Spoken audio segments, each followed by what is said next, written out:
Restaurant style mushroom मसाला कसा बनवायचा ते मी इथे दाखवतेय।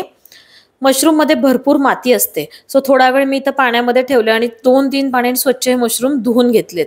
आता त्याचे 2-2च आपल्याला काप करायचे, जास्त बारीक हे मशरूम चिरून घ्यायचे नाहीत। आणि ते एका मोठ्या बाउल मध्ये मी काढून घेतेय। आता हे मशरूम आपल्याला मॅरिनेट करून घ्यायचेत, म्हणून मी थोडीशी हळद वापरली आहे, लाल तिखट 1 चमचा घातलेला आहे, किचन किंग मसाला 1 चमचा वापरलाय आणि आलं लसूण पेस्ट अर्धा चमचा घालतीये। दही आपण 2 ते 3 चमचे वापरतोय, घट्ट आणि फ्रेश दही आपल्याला इथं हवंय। आपण इथं मीठ घालणार नाहीये, नाहीतर मग मशरूमला खूपच पाणी सुटतं। सगळं व्यवस्थित मिक्स करून घेतोय, एकत्र करून घेतोय आणि झाकून आपल्याला हा बाउल असाच 10 मिनिटांसाठी बाजूला ठेवायचा आहे। इकडे थोडंसं वाटण करून घेऊया। 2 ते 3 लसणाच्या कुड्या, थोडंसं आलं आणि 2 हिरव्या मिरच्या मी इथं घातलाय।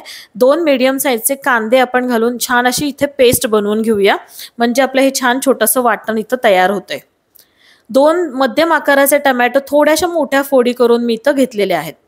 कुकरमध्ये मशरूम मसाला बनवतोय, यासाठी इथे तेल घेतलंय, तेलामध्ये थोडंसं बटर मी वापरले, म्हणजे टेस्ट अजूनच छान लागेल। यामध्ये आपल्याला खडे मसाले घालायचे, तमालपत्र, लवंग आणि काळी मिरी घातली, दालचिनीचा तुकडा, वेलची घातलेले आहेत, सुक्या लाल मिरच्या वापरते, 1 चमचा जिरं घातलंय।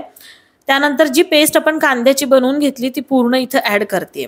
यामध्ये लसूण आणि कांदा आहे, त्यामुळे आपल्याला व्यवस्थित हे परतून घ्यायचे, त्याचा कच्चेपणा पूर्णपणे निघून गेला पाहिजे। कांदा 3 ते 4 मिनिटं मध्यम आचेवरती चांगला परतून घेतलाय। मग 1 चमचाभर यामध्ये काश्मीरी मिर्च घालतीये, म्हणजे मसाल्याला छान असा रंग येणार आहे। 2 टोमॅटो जे मोठे चिरून घेतलेत ते लगेचच आपण इथं घालून घेऊया, परतून घेऊया। टोमॅटो थोडेसे मॅश झाले पाहिजे इतपत आपण परतून घेतोय। लगेचच आपण मॅरिनेट केलेले मशरूम घालून घेऊया आणि चवीनुसार या स्टेजला मीठ घालतोय। काही कोरडे मसाले पण आपण या स्टेजला ऍड करून घेतोय।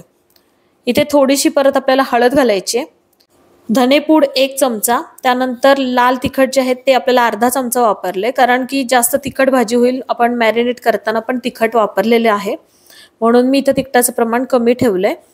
आणि व्यवस्थित परतून घेतल्यानंतर इथं थोडा पाण्याचा वापर केलाय, जवळजवळ अर्धा ग्लास पाणी मी घेऊन व्यवस्थित मिक्स करून घेतलंय आणि कुकरचा झाकण लावून आपण इथं 1 शिट्टी करून घेतली। 1 शिट्टीमध्येच मस्त असा मशरूम मसाला आपला तयार झालेला आहे। थोडंसं उकळी आणायची आणि नंतर सगळ्यात शेवटी आपल्याला गरम मसाला अर्धा चमचा आणि मलाई जी असते दुधावरची साय ती 2-3 चमचे आपल्याला थोडी फेटून यामध्ये ऍड करायची, अतिशय मस्त टेस्ट येते। आणि सगळ्यात शेवटी थोडीशी कोथिंबीर भुरभुरायची, माझ्याकडे अवेलेबल नव्हती, तुम्ही नक्की बारीक चिरलेली कोथिंबीर घालायची। इथे मस्त मशरूम मसाला आपला तयार झालेला आहे, भन्नाट रेसिपी आहे। व्हिडिओ चॅनल आवडला असेल तर लाईक, शेअर आणि सबस्क्राईब करा। धन्यवाद।